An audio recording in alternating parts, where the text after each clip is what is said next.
Hi, everybody. This is so fun. Hello, everyone.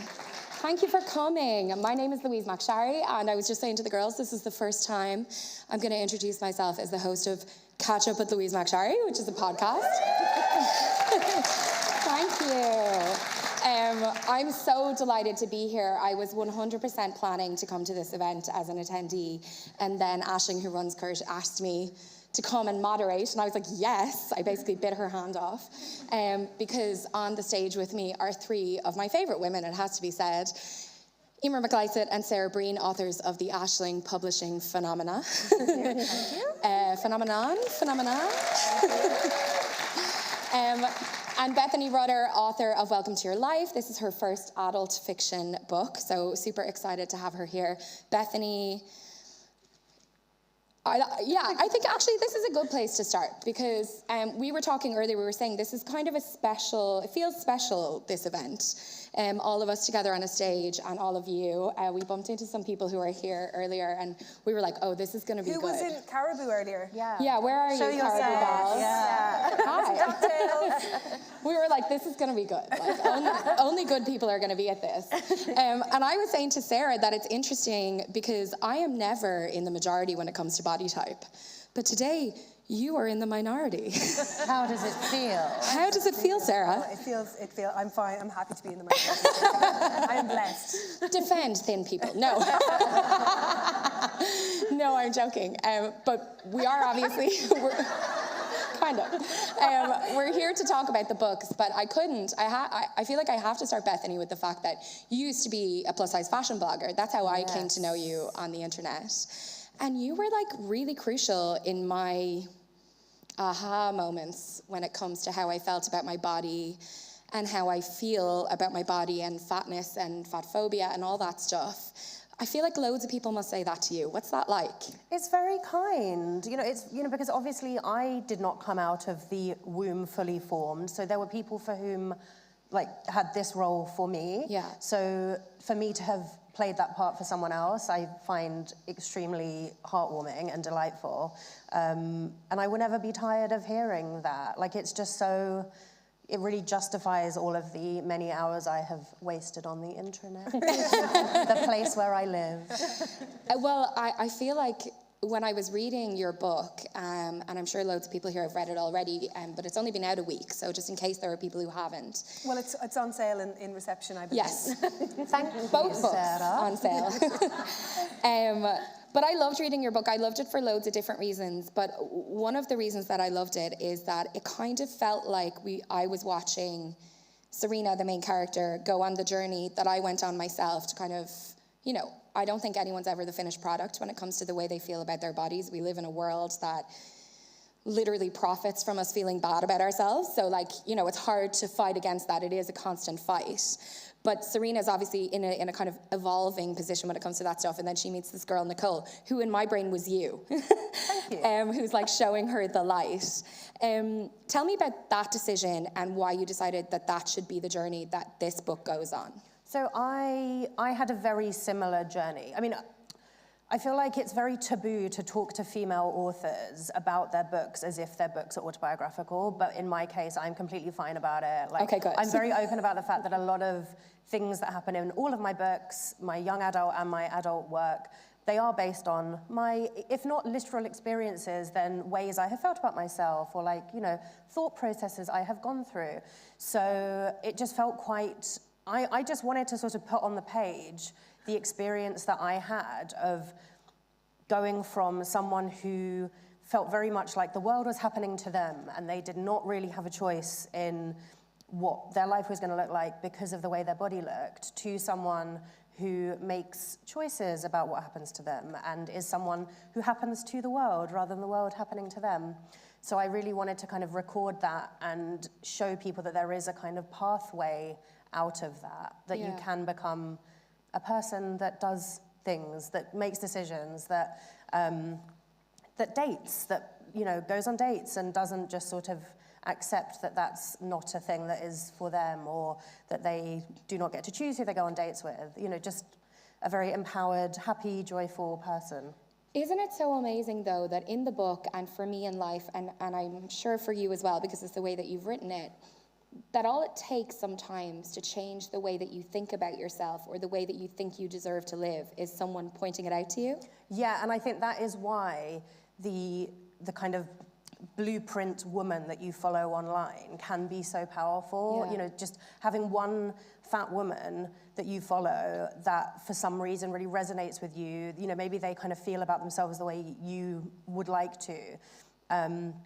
And to just kind of overnight, you know, that is kind of what happened to me, is that almost overnight I just went like, this doesn't make any sense. Like the things that I'm doing, like the choices that I'm making, they don't make sense for the person that I am. And why am I doing this to myself? Like, I'm looking at these other people who have these really like fun, exciting, empowered lives.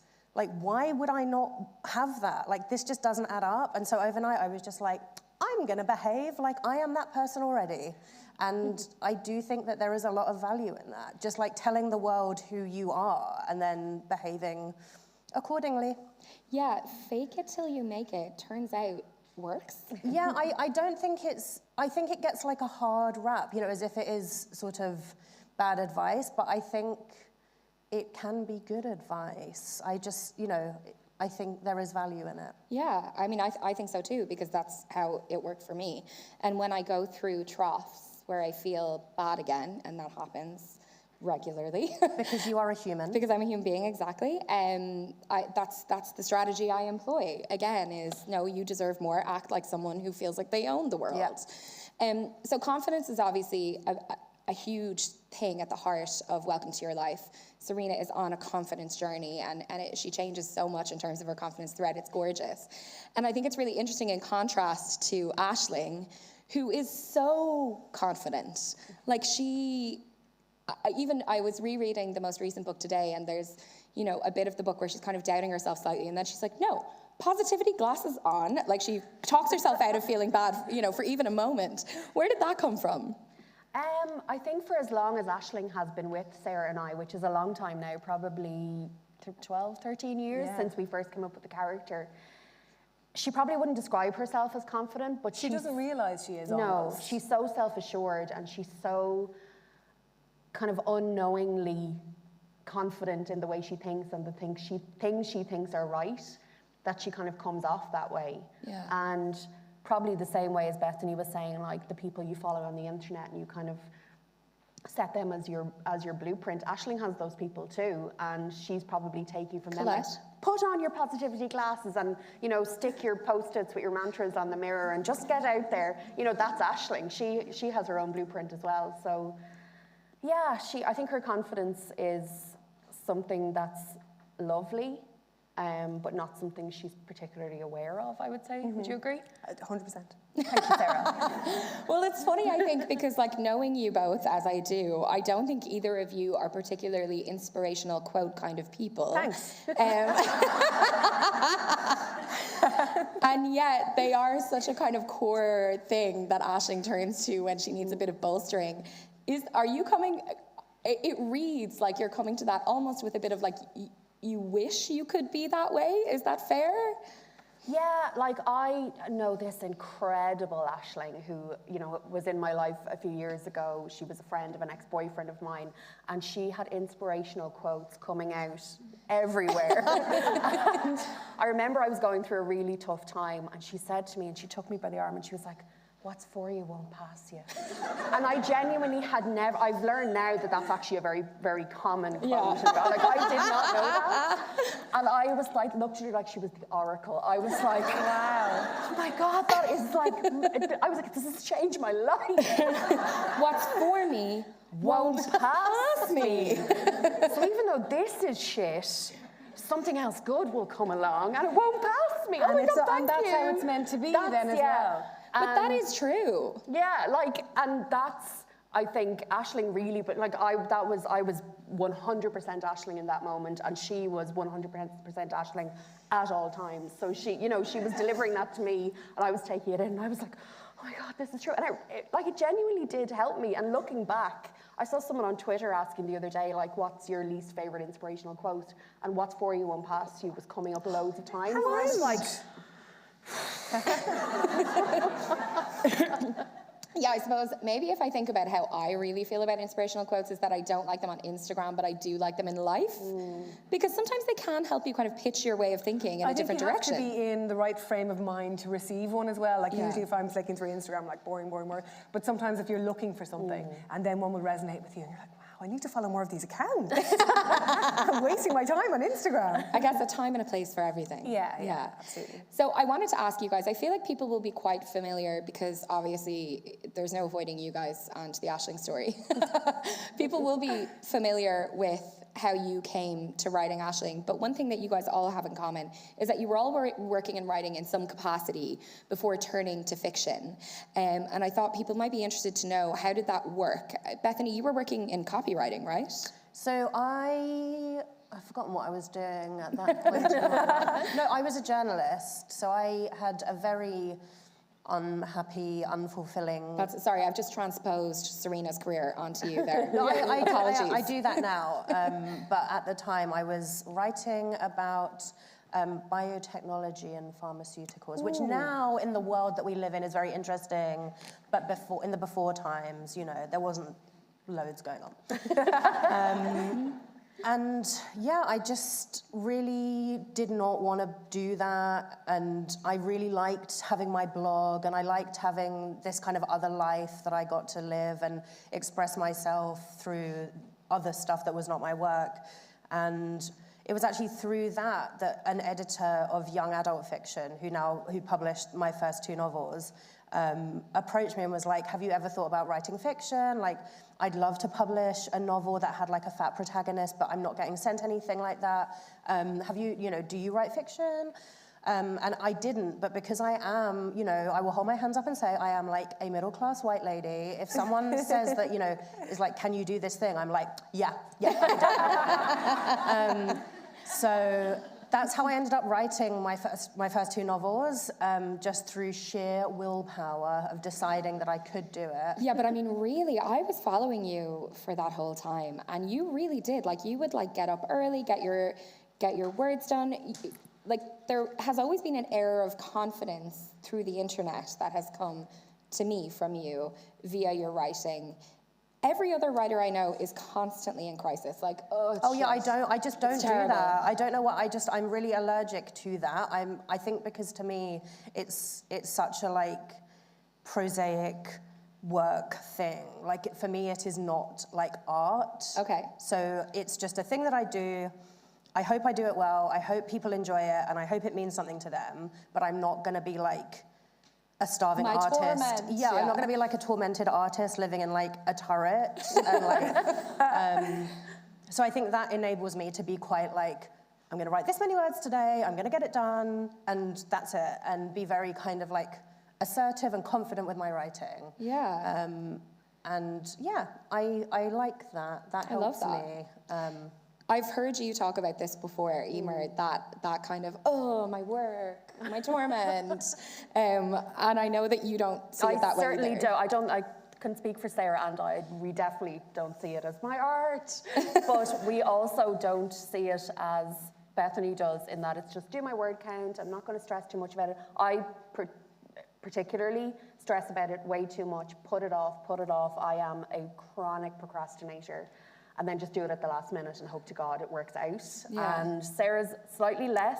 I'm a little bit better. Yeah. I'll usually kind of front load things, and then we'll kind of get going that way. But again, it's not because, it's our art or whatever. It's really just We're not tortured because we're like, art.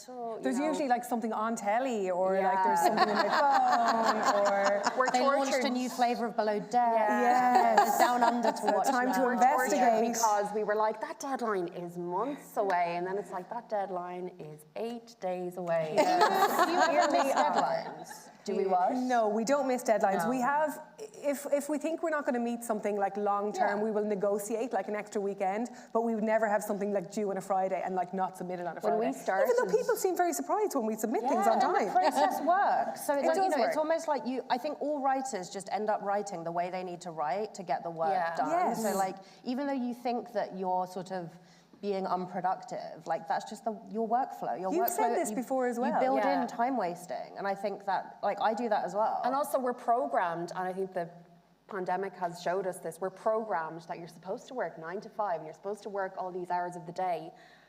But I mean, you don't really have to, especially as a self-employed writer. If I want to, you know, put all my work at the back of or the end of the deadline and work 12 hours, 14 hours a day writing a book, then that's my prerogative. But I mean, sometimes you do suffer. Your system makes you suffer mentally. Yes. Oh, we're yes. really getting it now. Yeah. Stressing about it coming up. And then I am tortured by my own procrastination, yeah.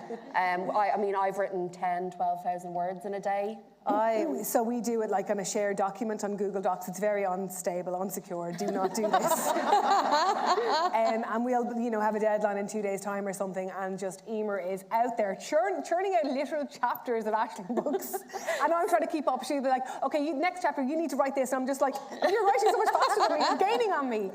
It's very chaotic. I know for like when you write one thing, when you're one author, this must seem insane, and it is kind of insane. I respect it. But it's Well, how we again, did as the Bethany first said, book. it works for you guys. I mean, it works really well, and I think Sarah is very kind about my process, because mine is slower and then faster than hers, and she has other. I mean, when we wrote our first book, we were both still working full time. Sarah had a brand new baby and was writing in these tiny hours that she had in the evenings. Yeah. And I mean, I was working full time, but I didn't have a brand new baby, and I was, you know, just. Yeah. Well, I was on maternity leave, so I was just eating cake all day. That's and not then what she was working doing. in the evening. That's not what she was doing. She was working. I remember that time because I had a new baby as well around then. And I was like, how is she doing this? Like, anytime my baby was asleep, I was collapsed on the ground weeping. Like, you know, long term, it's not really sustainable, but because, you know, we do half a book each, which is just not that much book, really.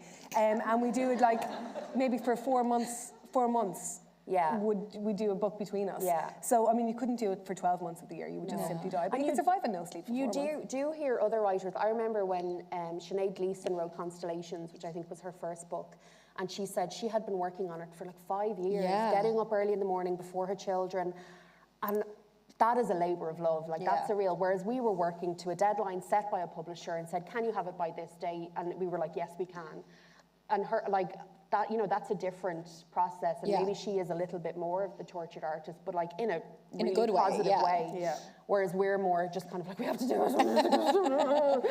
I think it's really good to talk about this stuff because definitely for me, before I wrote a book and before I knew people who write books, I would have thought that like, oh, you couldn't look at it the same way that you looked at a homework assignment, say, as like a thing that you needed to do. Like, it had to be this kind of, you know, a statement of artistic expression.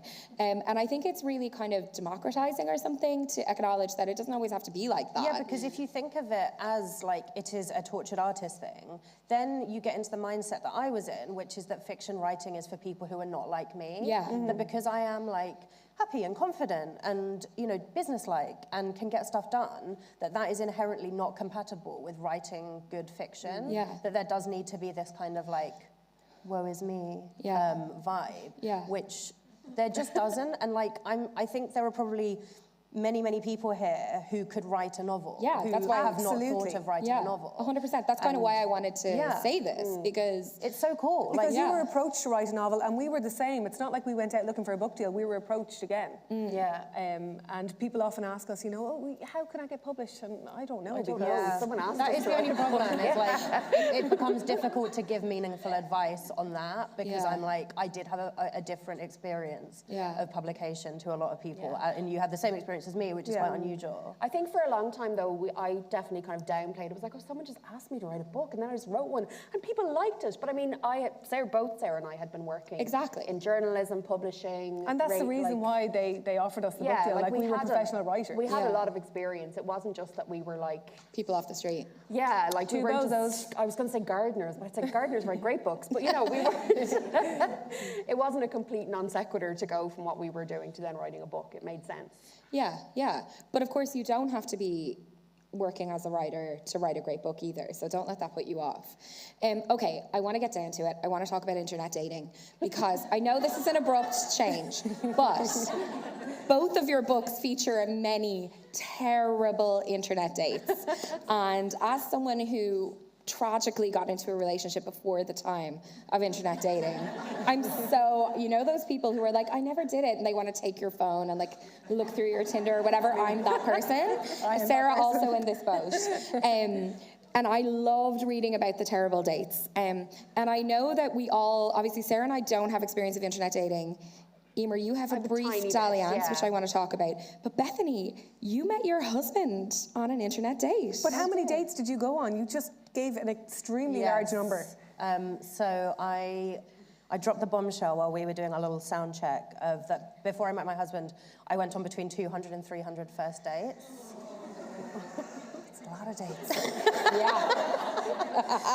But I enjoyed them. Like it was fun for me. It was fun. And it only became fun when I went through the emotional process that Serena goes through in my book, where you sort of reframe how you're thinking about dating. Because, you know, not to spoil the book, but for the first kind of maybe year of my internet dating life, I was doing my swiping, or I don't think we swiped then, but just pre-swiping, but looking at people's profiles through the lens of like, will this person fancy me? Like, do I perceive this person to be enough of like a little freak that they will fancy a fat woman? And then overnight, I was just like, yeah, this doesn't make sense. I am cool, I am good, I have loads of friends, I love my life. So why am I imposing this upon myself? This does not add up. Let's have a little sesh where I go through all of the people that I've previously written off as being like too hot and cool, and then message all of them, like just who do I fancy, and then message the people that I fancy. And from then on, like I was going on great dates. Like the quality of my dates improved like overnight. It's so funny because like that is like, when I was never dating. I live in Ireland. Like Ireland pre-internet apps and stuff. Like, you know, there was no dating. There was getting drunk, shifting someone, and then maybe seeing them again. But when I was doing that, like, it was never about who I liked. Yeah. It was all, I never instigated a thing. And then, you know, you'd meet someone and you'd be like, oh, they like me. And then you'd be like, oh, they like me. There's something wrong with them. Why do they like me? Because that's the headspace that I was in at that time. So I totally relate to that. But that I can't even imagine, like, that is, it shouldn't be. But when I read it in the book, I was like, yeah, that's me. That was me. Yeah. Like, I'm married now, it's cool. But like, that was me. Like, I fully used to choose based on like the only criteria was that they liked me. Yeah, and I would have terrible days. Yeah. Like, they would just not be fun. I wouldn't fancy, I'd come away from every date that I went on being like, that was really awkward. I was having to do all of the conversation. Yes. I didn't fancy them. Like, this was very unhappy. And this is not the same as the rest of my life. Like, the rest of my life is very fun. So why has that happened? And so then, yeah, as soon as I was looking at people through the lens of like, do I fancy you? Or could I fancy you? You know, it just became so much more fun. Yeah. And that was a very powerful turning point for me. I love that in the book when Serena had that kind of turning point as well. And then the dates. Woo. Yes. A lot of good stuff happened, Serena. Yes. But I was complimenting Bethany earlier on her, like, sex moments, I think I called them, because it's not like, don't worry. It's, you know, sometimes you read a book and you're like, okay, I get it. Like, you know, a little bit of suggestion, a little bit of sex, I feel like is the perfect combination, and Bethany's done it very well. Thank you. Let me just say.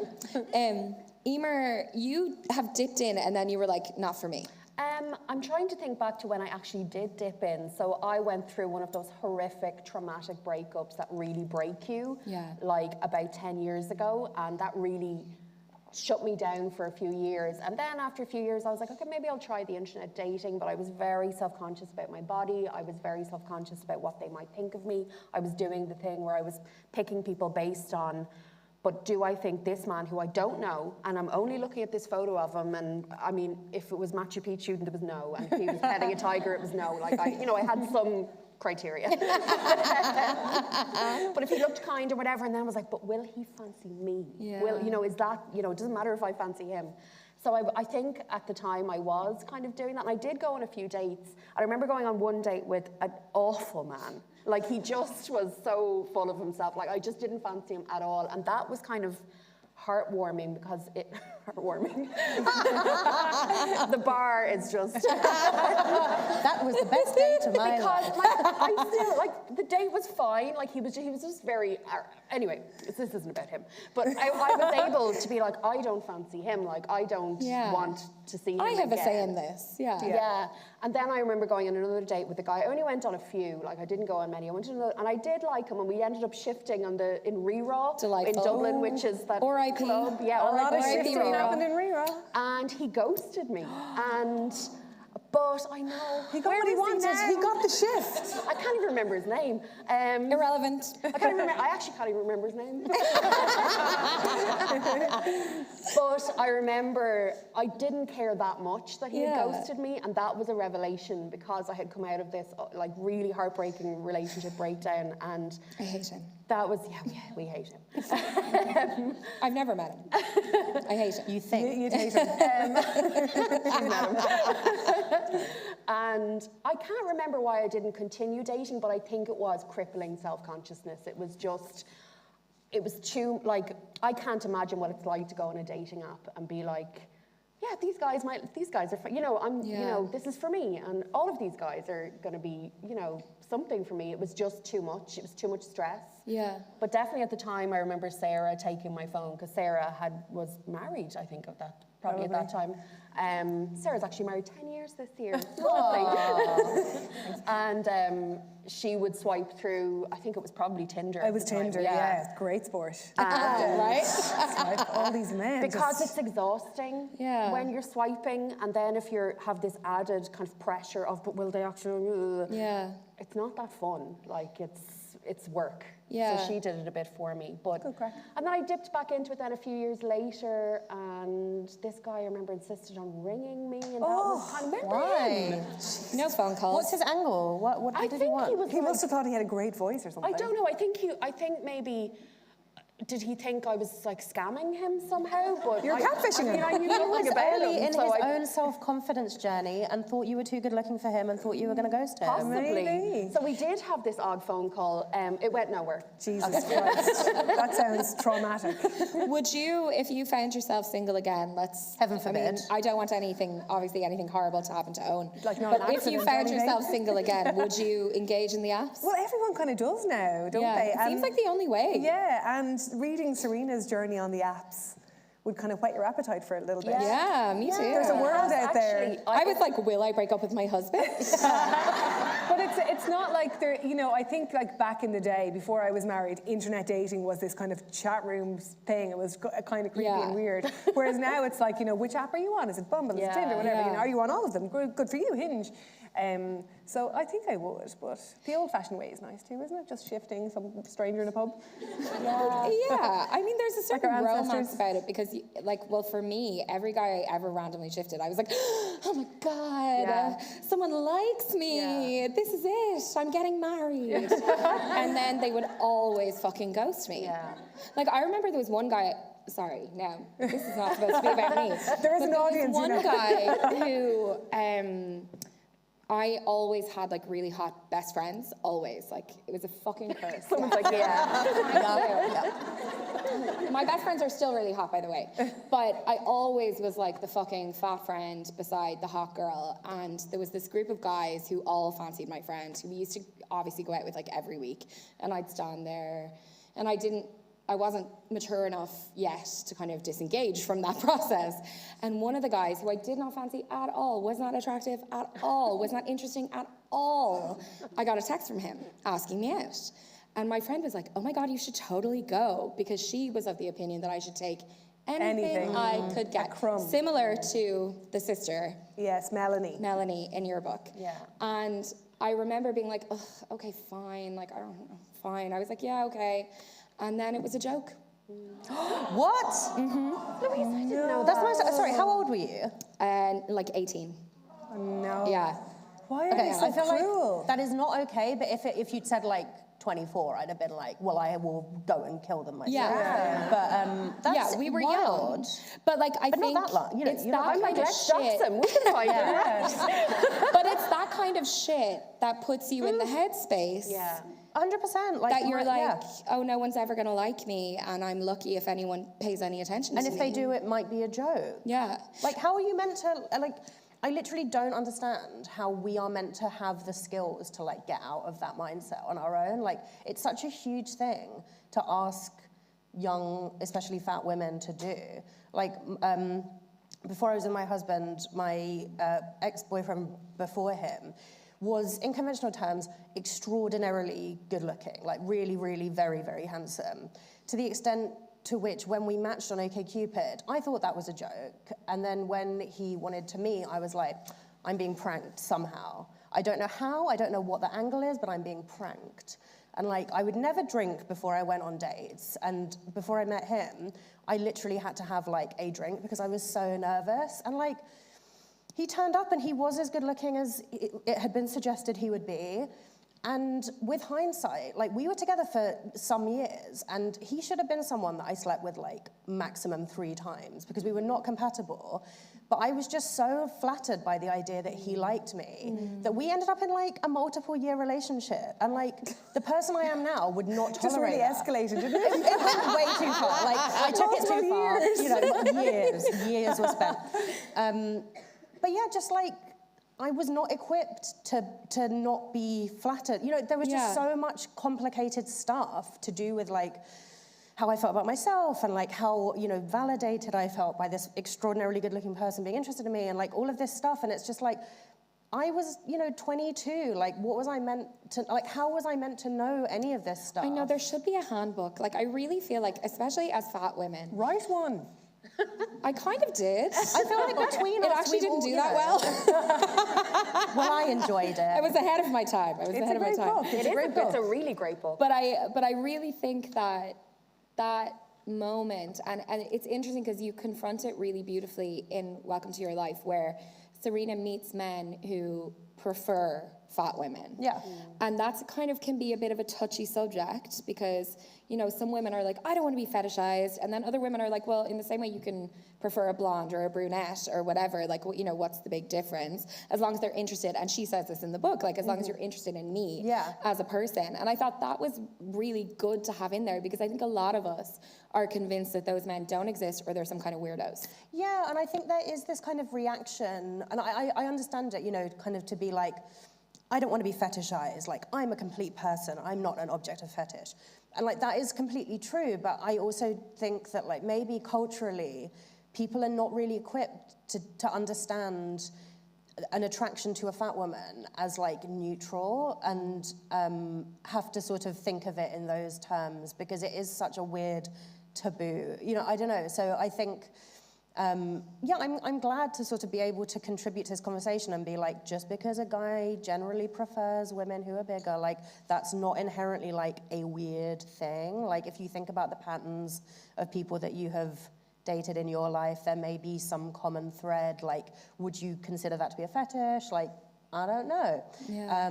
So yeah, I just think there are so many like nuanced, interesting, gritty conversations to be had around like these things. And I feel very lucky and grateful to exist at a time in human history where like we are here, you know, having these conversations together and on the internet. Yes. And I love it because I will never get bored of chatting about this stuff. Me too. And because when I was, you know, when I needed this stuff, it wasn't there. Like it really wasn't. And I think the internet is a big part of that And I think it's interesting, like the way that you guys have dealt with body stuff in the Aisling books, I think has been really good.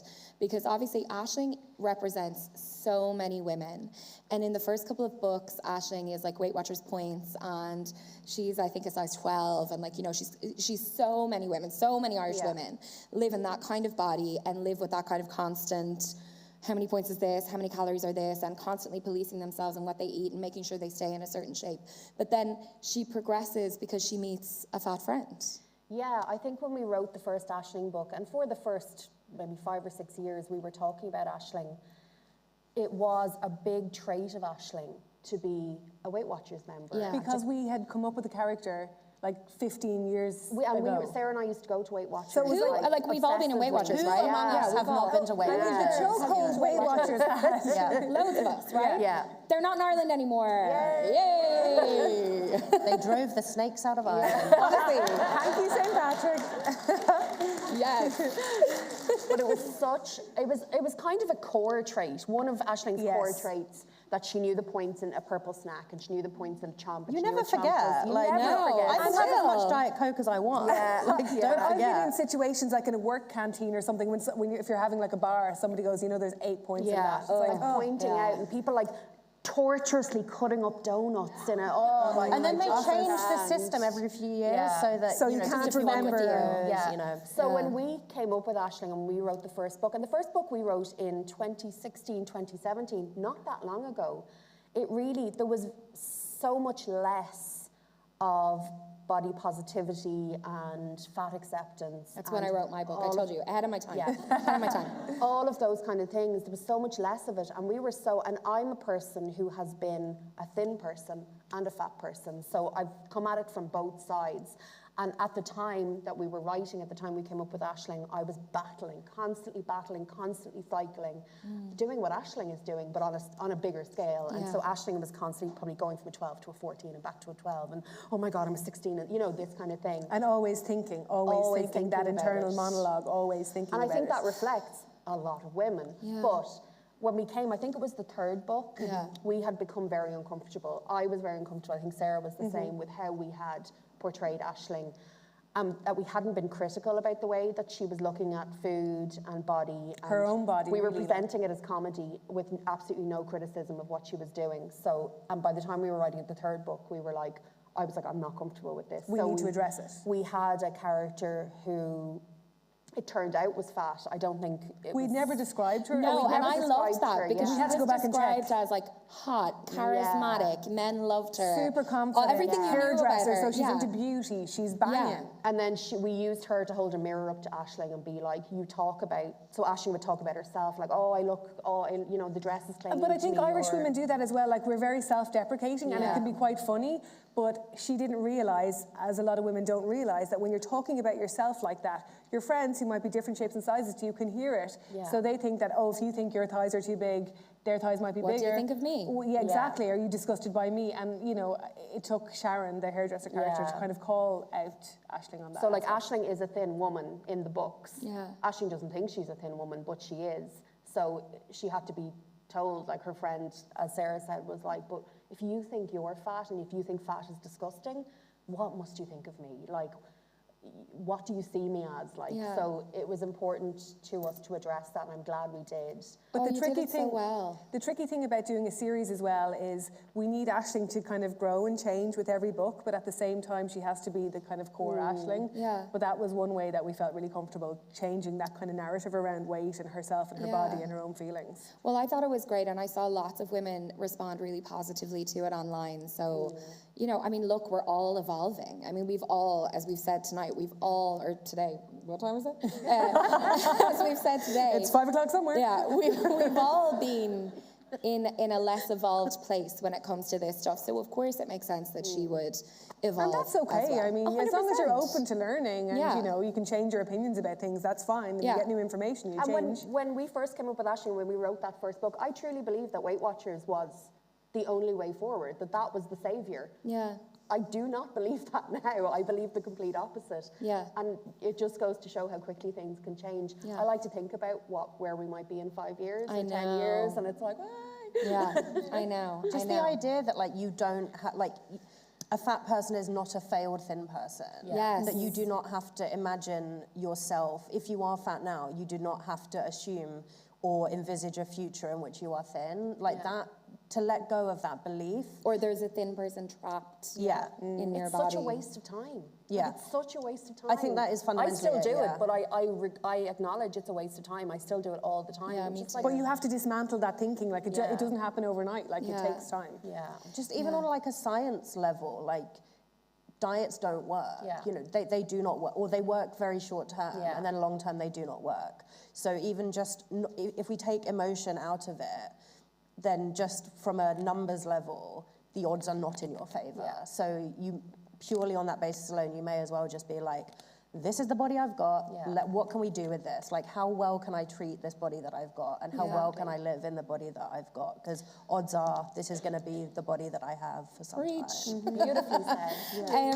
Yeah. Well, that's beautiful timing because it's time for our Q&A. So if there's anyone out there who has a question for any of the beautiful women on stage, we would love to hear from you. And please don't be shy. No, don't be shy. Please don't be Safe shy. space not we've shy. created here. Like, this feels like the safest of spaces. Yeah, it So does. if we can't say things here, where can we? I think there's going to be like a roving There is a microphone Yeah, somewhere. So if there's you want to stick your microphone. hand up if you have something. Sounds creepy. Roving microphone out there in the It's dark. behind you. Please, someone ask a question. I saw a hand. I didn't see a I hand. literally can't see There's a anything. hand. I see Oh, there's a hand up here. There's a hand. Run. Oh, there's two hands. Pick your fave. There's definitely one up here. There is a front row hand, Front row hand. That's convenient. front row hand, and then a third row, middle of the row And hand. people will pass the mic back, I'm sure. Hello. Hello. Good evening. Good evening. So I was wondering for Emer and Sarah, what was it about New York that really kind of set this book apart from the other versions of Aisling? Because I found lots of comparisons between like Sex and the City, but a more modern version, but still with, you know, some of the good parts. Are you from New York? I am American. Yes, I'm from I love how she said that apologetically. Thank you. It was really fun writing Aisling in New York.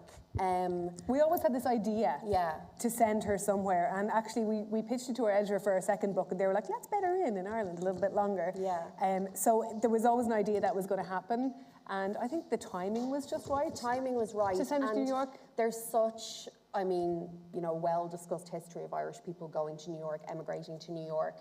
There's such a diaspora there and great culture. And you know, we say certain places are kind of like meccas for Aislings, and New York is one of them. I was shocked there was no mention of outlet malls, I'll be honest. See, there was internet shopping has kind of done away with the bringing an empty suitcase, buying the Tommy Hilfiger and the Gap and bringing it back to Ireland, because for the most part you can kind of order that online. Yeah. So She never made it to an outlet, but I think she really wanted to. we discussed, It was on the plan. we definitely had a discussion, should we send her to an outlet mall? And it was like, it's just, you don't really see it as much anymore. But just... It was just an iconic Aisling destination. It's a place that we've been multiple times, we've been there together, an easy enough place to write. Unfortunately, we were writing it during lockdown, so we didn't get a chance to go and do a recce. Raging. So we just had to... Sorry, but Aer Lingus literally flew them business class Yeah, we'd written the book. to New York. Well, we'd written the book at that stage. It was... All they had to do was go on Ryan Tuberty and be like, oh, we'd love to fly business class. And Aer Lingus were like, here. Not that I'm jealous or anything. There was people joking that we needed to go back on Ryan Tuberty and be like, so I'd really like a 3-bedroom house.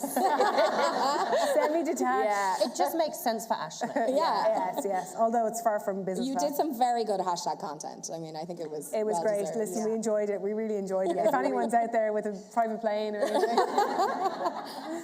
Any other questions? There's one at the back. Oh, there's there. the third row, Middle of the third row. Yeah, and then there's up the back. So we have... Do you want to just shout? We might be able to hear you. Person here. Yeah.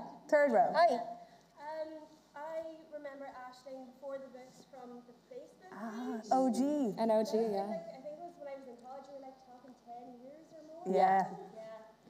And I remember when people used to, you know, people really embodied what Aisling is before she was ever on the page. Yeah. And I remember when people used to write, Aisling does this, and Yes. Aisling does that. And Aislingisms. like, Yeah. the catalogue of stuff.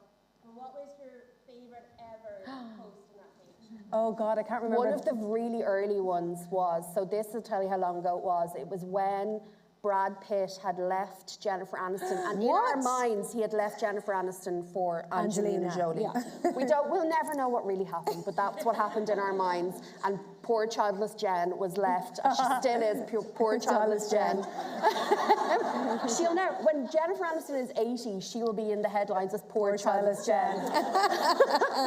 Never mind that she's probably chosen to live child-free. If she but wanted to have a baby, I'm she sure would have had Jennifer one has by the now. resources to But, get pregnant. And somebody went on the Facebook page and just said, Aisling is firmly Team Jen. And that was just...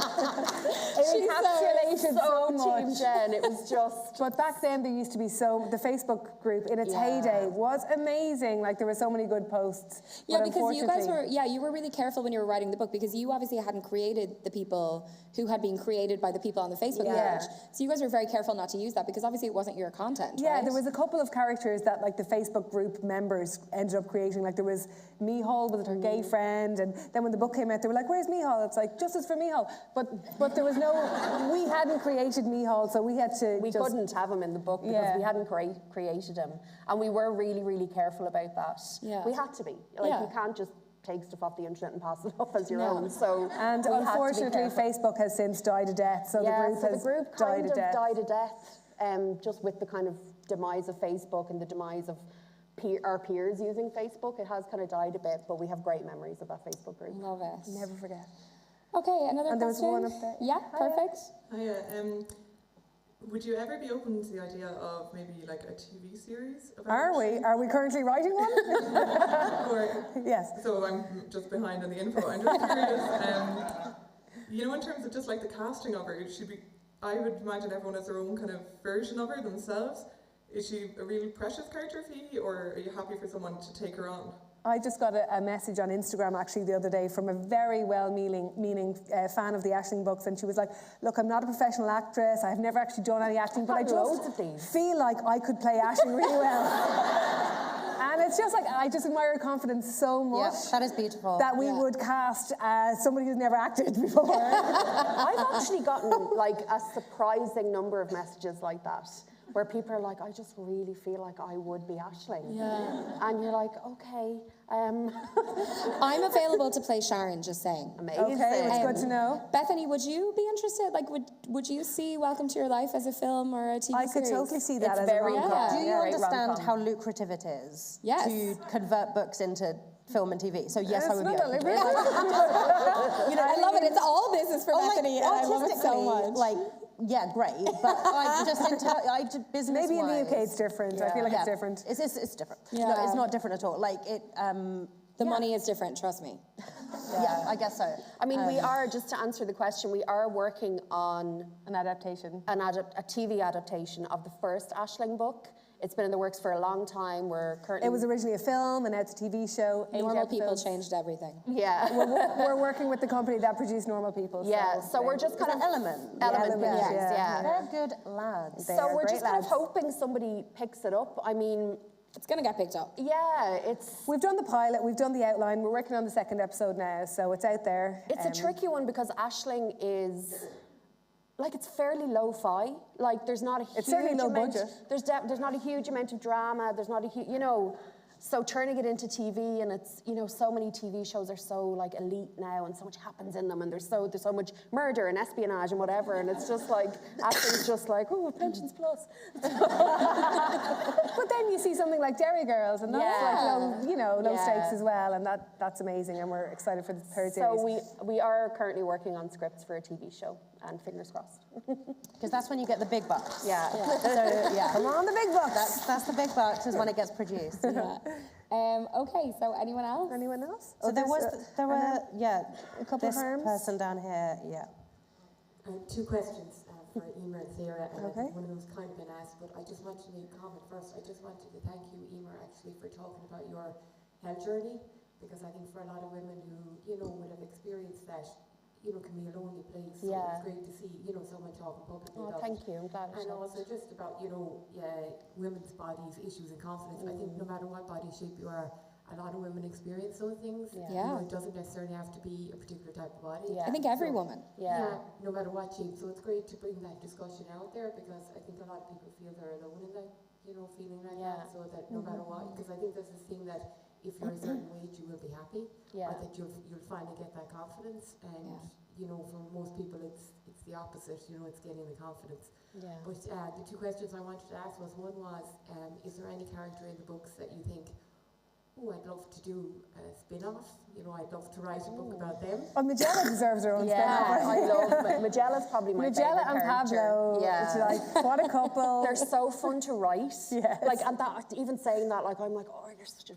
Wally. Like, why are you saying that? Like, it's so fun to write. But, like, But Magella and Aisling are so opposite that they work really well together. And Magella deserves a spin-off. I think Magella, yeah. When I There heard the question, that was Magella came Yeah. to mind. Yeah. So I was like, And the second one was about the TV show. If you could pick any actress to play Ashley, who would you pick? You know, we've been working on a screen version of Aisling for so long. like 4 years now. Like, Mortified. you know Jessie Buckley, who was just nominated for an Oscar? When we first started, I feel like we can say this now We can because say it it's now. never going to happen. Safe space. When we first started writing our screenplay, and it was going to be like a feature film, she was the #1 name on the list to play Aisling. And now still got a she's an chance. Oscar nominated. It sounds like she's pretty Bethany's confident. expensive. And then it's like, so does she know how many copies you sold? So we think Jessie's busy, so and that has happened with a few people. So, like we've always said, we think it would be like hopefully someone unknown. Who Wouldn't it be so cool to find Yeah. some new talent? Because there's so many brilliant actresses out there anyway. And like when you think of, say, Derry Girls, they all came from the theatre. Yeah. And there's just so much. And I think as well, like one of the great things about Aisling is that she's not supposed to be this like Hollywood beauty. And there She's are average. so many, exactly, like I'm sure incredibly talented, normal looking actors. A lot of people might have to like, you know, do that thing where they kind of like do what is the Reverse opposite Princess of like a glow up, Diaries, yeah. like a glow down, glow down, and go love for it. the awards. And we've always, since Normal People came out, we've been holding out for Paul Mescal as John because sorry, imagine? Because we want to meet him. John is the original. He is the original. He's the original. GA or GA short man. So Oh man, can you imagine? Oh, I can. I have. I can and I have. What, was there another question somewhere? in the Yeah, front? let's get Yes, the ladies. Oh, there's there. person a few rows back. Yes. Oh yeah, pass the mic, nice. I'm happy to be the cop of this situation. You're doing it so well. Yeah.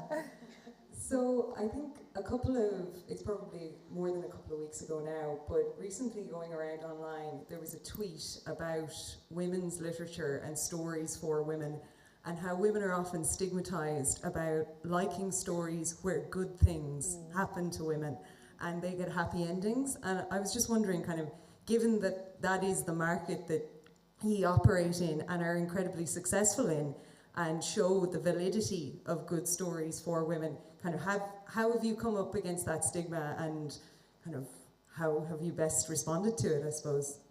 I think that's really interesting. And actually, Bethany, I'd love to hear your take on that because Bethany hosts a podcast about books as well. Bethany's a voracious reader and you like all kinds of books. But this book is decidedly like women's fiction. How do you feel about that?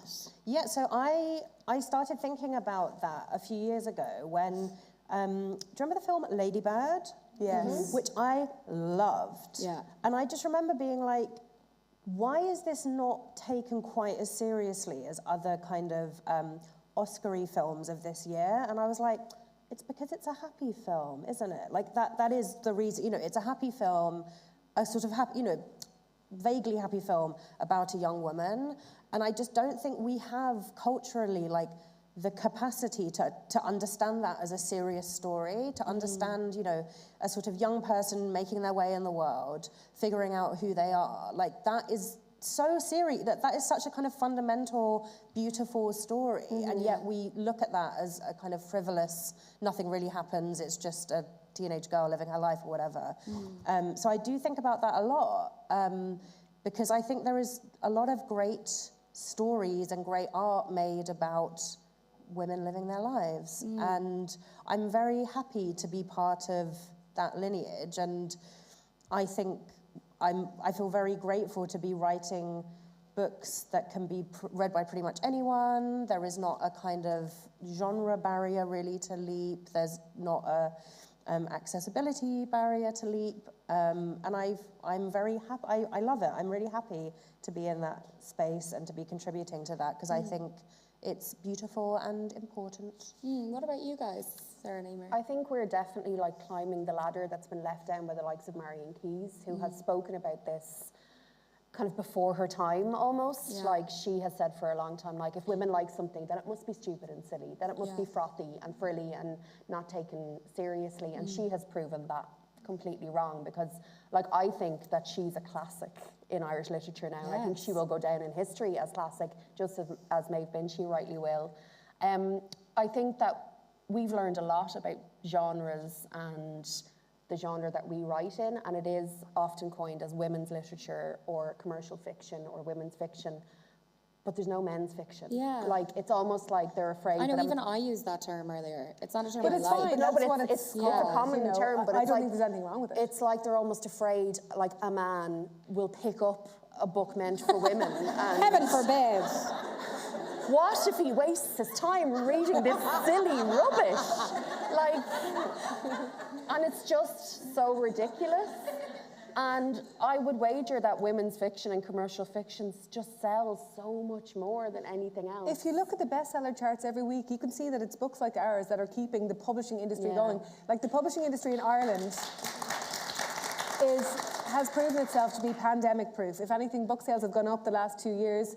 And they cite books like our books, literally mentioned in the articles, and like Sally Rooney books as like tentpoles in the industry. And you know, but for some reason, because they're aimed at women or they might be about love and relationships, they're classified often as like a guilty pleasure or something that you shouldn't admit to reading. Like we were asked to do an interview a while ago about guilty pleasure, like beach reads, and I think it was an online thing, so they sent the questions beforehand, and it was the first time that we turned down an interview. Normally we're like whores for publicity, because they want us to talk about books like our book. They want us, you know, why should you feel guilty about reading anything that you enjoy? But also, can we just say that the entire concept of guilty pleasure is fucking nonsense. I know. Like, pleasure is pleasure. Like, why should you ever feel guilty? It's not like you're burning down an orphanage. Enjoy?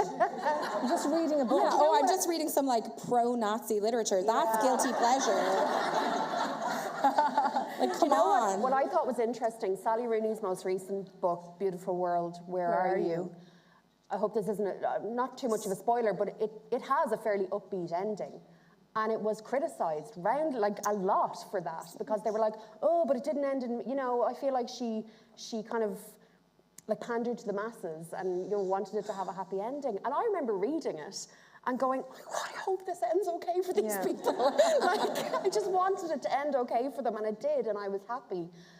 But, you know, maybe some people, stylistically, it wasn't for them, but it was interesting that was the criticism. Yeah. It was like, well, it's not a proper literary novel because it ended well. And for us, when we were writing Aisling books, because we have known Aisling for so many years now, we are fiercely protective of her, and we want good things to happen for her, and that's just how it pans out. And if people enjoyed, so be it. I love that. I was rereading Aisling. I reread both books this week, and I was rereading the last Aisling book, and I was like, it's so nice to read something where you know that things are going to be okay. Like, there's a lot to be said for that. Life is so hard. What about that cliffhanger, Louise? Well, there is a cliffhanger. The cliffhanger, that's also going to be okay. I feel it in my bones. But there's so much misery in the world. Like, we all know, like, you know, it's nice to have a bit of escapism. A happy ending. Yeah. Everyone wants one. So that's our time. I would like to say a huge thank you to everyone who's watching online. Thank you so much for choosing to join us. Thank you guys for creating such a lovely space for us to have this conversation. And thank you so much, Emer McLysaght, Sarah Breen, and Bethany Rutter. Thank you. Thank you so much.